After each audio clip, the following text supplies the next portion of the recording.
તો રાજ્યમાં 13 જૂનથી શરૂ થશે શાળાઓ। 12 જૂન સુધી વેકેશન છે અને 13 જૂનથી શાળાઓ ખુલવાની છે। ઉનાળુ વેકેશન લંબાવવાની કોઈ સૂચના આવી નથી। અમદાવાદ જિલ્લા શિક્ષણ અધિકારીએ આ મુદ્દે સ્પષ્ટતા કરી છે। વાલીઓએ અફવા કે ખોટી માહિતીમાં દોરાવવું નહીં। શાળા સંચાલક મંડળે વેકેશન 1 સપ્તાહ લંબાવવાની માંગ કરી હતી। जी ना बोर्ड द्वारा के शिक्षण विभाग द्वारा वेकेशन लंबावा माटेनो कोई पत्र करवामां आवेलो नथी। 12 जून सुधी वेकेशन है। 13મી जून सुधी शाळाओ शरू थई जशे। प्रथम सत्रनो दिवस 13 जून है। एटले आ बाबते कोईपण वालीओए भ्रमित थवुं जोईए नहीं। आज दिन सुधी आवो कोईपण पत्र वेकेशन लंबावવાનો થયેલો નથી।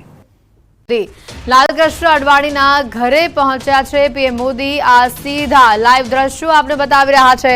अडवाणीजीने मळवा पहोंच्या छे पीएम मोदी। लालकृष्ण अडवाणीना घरे हाल पीएम मोदी पहोंच्या छे। आ मुलाकातने घणी ज महत्वनी मानवामां आवी रही छे। अडवाणीने मळवा माटे पीएम मोदी पहोंच्या छे। दिल्हीथी आ तस्वीरो आपने सीधी बतावी रह्या छे। लालकृष्ण अडवाणीना घरे पहोंच्या हाल पीएम मोदी। लाइव तस्वीरो आपना टीवी स्क्रीन पर दिल्हीथी आ समाचार सामे आवी रह्या छे। अडवाणीजीना घरे तेमना आशीर्वाद लेवा माटे पीएम मोदी पहोंच्या छे। आवनारा दिवसोमां शपथविधि पण हाथ धराशे। लगभग जे सूત્રો पासेथी माहिती आवी रही छे 9 जूननी, त्यारे ते पहला लालकृष्ण अडवाणीना घरे पहोंच्या छे हाल पीएम मोदी।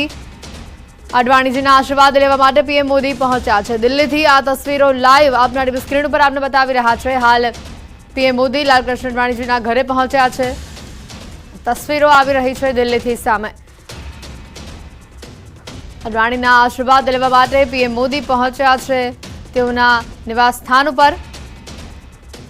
आ मुलाकातने पण घणी ज महत्वनी मानवामां आवी रही छे। तेओना आशीर्वाद लेवा माटे हाल तेओ તેમના નિવાસ સ્થાન પર પહોંચ્યા હોય તેવા સમાચાર આવી રહ્યા છે। જો કે આવનારા દિવસોમાં શપથવિધિ હાથ ધરવામાં આવશે અને તે પહેલા લાલકૃષ્ણ અડવાણીના ઘરે પહોંચ્યા છે પીએમ મોદી। દિલ્હીથી આ તસવીરો સીધી આપણે બતાવી રહ્યા છે।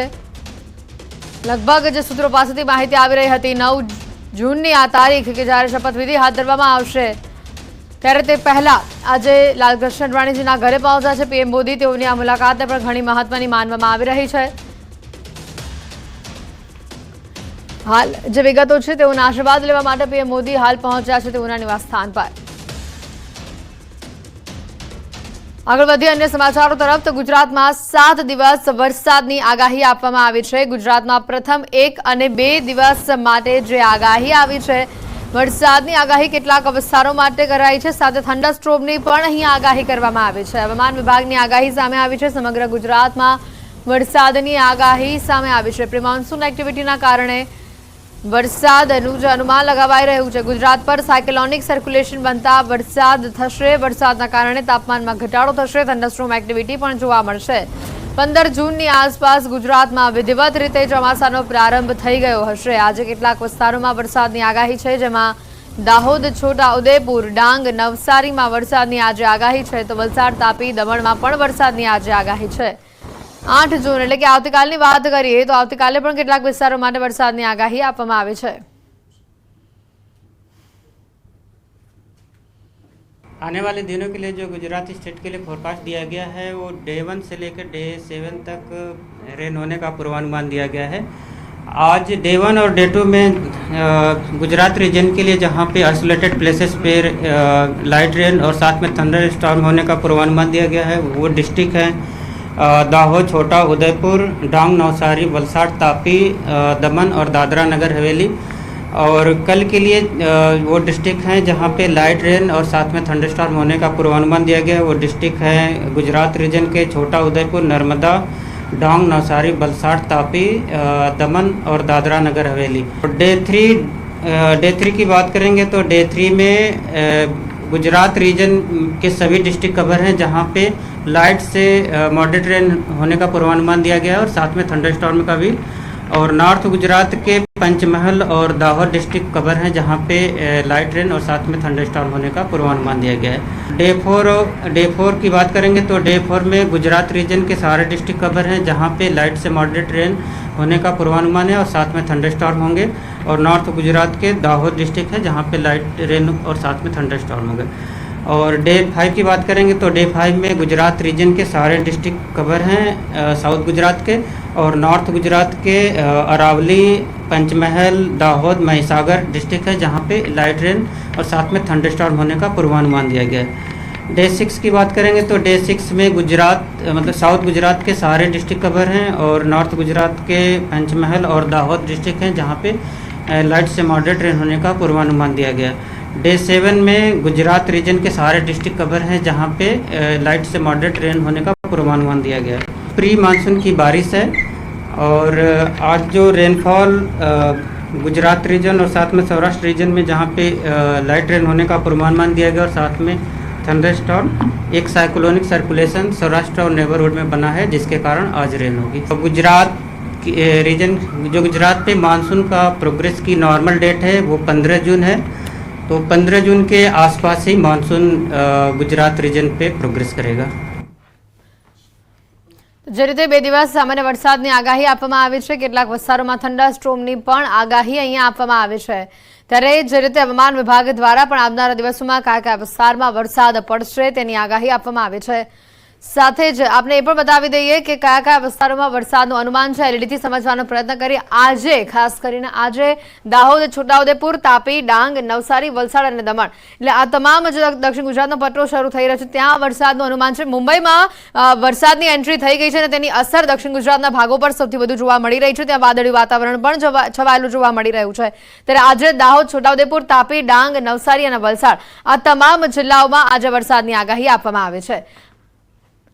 તો આવનારા દિવસોમાં થંડરસ્ટોર્મ એક્ટિવિટીની પણ હવામાન વિભાગ દ્વારા આગાહી આપવામાં આવી છે। હવે આવતીકાલની વાત કરી લઈએ। આવતીકાલે છોટાઉદેપુર, નર્મદા, તાપી, ડાંગ, નવસારી, વલસાડ અને દમણ આવતીકાલે પણ આ જે પટ્ટો છે દક્ષિણ ગુજરાતનો ત્યાં વરસાદનું અનુમાન લગાવવામાં આવી રહ્યું છે, કારણ કે મહારાષ્ટ્રથી જે રીતે ચોમાસું ધીમે ધીમે આગળ વધી રહ્યું છે અને 15 જૂન સુધી વિધિવત રીતે રાજ્યમાં ચોમાસું બેસી શકે છે, ત્યારે આ 2 દિવસ માટે વરસાદની આગાહી સામે આવી છે। બસ હવે ચોમાસું આસપાસ છે, ચોમાસું નજીક આવી રહ્યું છે, તેની સાથે એક મોટી આફત લઈને પણ આવી રહ્યું છે। કઈ આ આફત છે હું મેપના માધ્યમથી જ આપને જણાવીશ। તો એ આફત કઈ છે એ જોઈ લો। પહેલા આપ જોઈ લો ગુજરાતનો આ મેપ અને આ મેપના આધારે જ્યાં પણ આપને બ્લુ કલર જોવા મળી રહ્યો છે સાથે જ કોસ્ટલ એરિયાનો આ વિસ્તાર પણ જોવા મળી રહ્યો છે, તેનાથી આપે સમજી જવાની જરૂર છે કે વરસાદ આ વખતે ભૂક્કા કાઢવાનો છે। આવું અમે નહીં પરંતુ હવામાન વિભાગ પણ ક્યાંક અત્યારથી જ ચેતવણી આપી રહ્યું છે અને હવામાન નિષ્ણાતો તો છેલ્લા 1 મહિનાથી ગાય વગાડીને પણ કહી રહ્યા છે કે આ વખતે જોરદાર રહેવાનું છે ચોમાસું, વરસાદી તાંડવ પણ જોવા મળશે, વરસાદી આક્રમણ પણ જોવા મળશે। આવું કેમ થવાનું છે ને કેવી રીતે થશે એ પણ અમે આપને જણાવીએ। આપ જોઈ શકો છો કે અરબ સાગરમાંથી આવી રહ્યું છે વરસાદી તાંડવ, એક તાંડવ આવી રહ્યું છે કારણ કે સિસ્ટમ સક્રિય થઈ રહી છે। 15 દિવસ ભૂક્કા કાઢશે વરસાદ અને એ વરસાદ ક્યાં તો ગુજરાતમાં જ્યાં આપણે રહી રહ્યા છે ત્યાં જ આ આક્રમણ પણ જોવા મળશે। અત્યારે મહારાષ્ટ્રથી આગળ વધી રહ્યું છે ચોમાસું અને બસ થોડા દિવસમાં જ ગુજરાતમાં તે પ્રવેશવાનું પણ છે અને એ સમયે જ આ વખતે શરૂઆત પણ એટલી જોરદાર હશે કે વાવણી લાયક વરસાદ થવાનો છે। પહેલો જ વરસાદ એટલો સુપર થવાનો છે, પરંતુ 15 દિવસ જોરદાર આક્રમણ થશે। આ સાથે જ જોરદાર અંદાજમાં ચોમાસાની એન્ટ્રી થશે। 15 દિવસમાં 7-7 ઇંચ વરસાદ પડે તેવી પણ શક્યતા છે અને સૌરાષ્ટ્રમાં પણ ધૂમ મચાવી શકે છે આ વખતે ચોમાસું, કારણ કે હવામાન નિષ્ણાત અંબાલાલ પટેલ આ સાથે જ પરેશ ગોસ્વામીએ પણ એ જ વાત કરી છે કે આ વખતે જોરદાર અંદાજમાં 7-7 ઇંચ પણ ક્યાંક વરસાદ થઈ શકે છે। એટલું જ નહીં, અંબાલાલ તો પહેલેથી કહેતા હતા કે ક્યાંક પૂર જેવી પરિસ્થિતિ પણ આવી શકે છે, ખાસ કરીને કોસ્ટલ એરિયા પર તેની અસર જોવા મળશે। સવાલ એ છે કે કોસ્ટલ એરિયા પર કેમ અસર જોવા મળશે, કારણ કે અરબી સમુદ્રમાં પણ એક એવી સિસ્ટમ છે જેની સીધી અસર જે આ દરિયાકાંઠો છે 1600 કિલોમીટરનો જે આ દરિયાકાંઠો છે ને ખાસ કરીને જે આ પટ્ટો આપ જોઈ રહ્યા છો, જે ટર્ન વાળો આપ પટ્ટો જોઈ રહ્યા છો એટલે કે ભાવનગર, અમરેલી, ગીર સોમનાથ, જુનાગઢ, પોરબંદર અને દ્વારકા આ એવા વિસ્તારો છે જ્યાં મોટી અસર જોવા મળશે, એટલે કે મોટી હલચલ અહીંયા જોવા મળશે।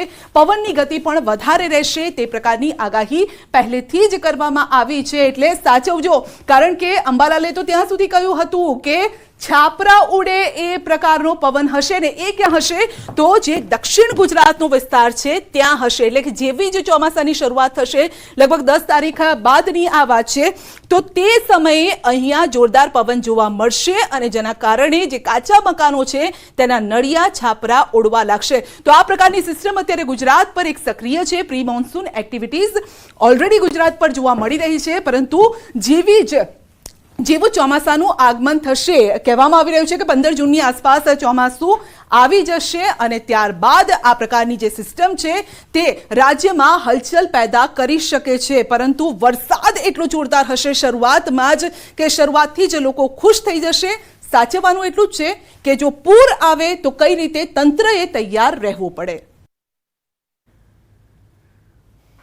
તો રાજ્યમાં 13 જૂનથી શરૂ થશે શાળાઓ 12 જૂન સુધી વેકેશન છે અને 13 જૂનથી શાળાઓ ખુલવાની છે ઉનાળુ વેકેશન લંબાવવાની કોઈ સૂચના આવી નથી અમદાવાદ જિલ્લા શિક્ષણ અધિકારીએ આ મુદ્દે સ્પષ્ટતા કરી છે વાલીઓએ અફવા કે ખોટી માહિતીમાં દોરાવવું નહીં શાળા સંચાલક મંડળે વેકેશન 1 સપ્તાહ લંબાવવાની માંગ કરી હતી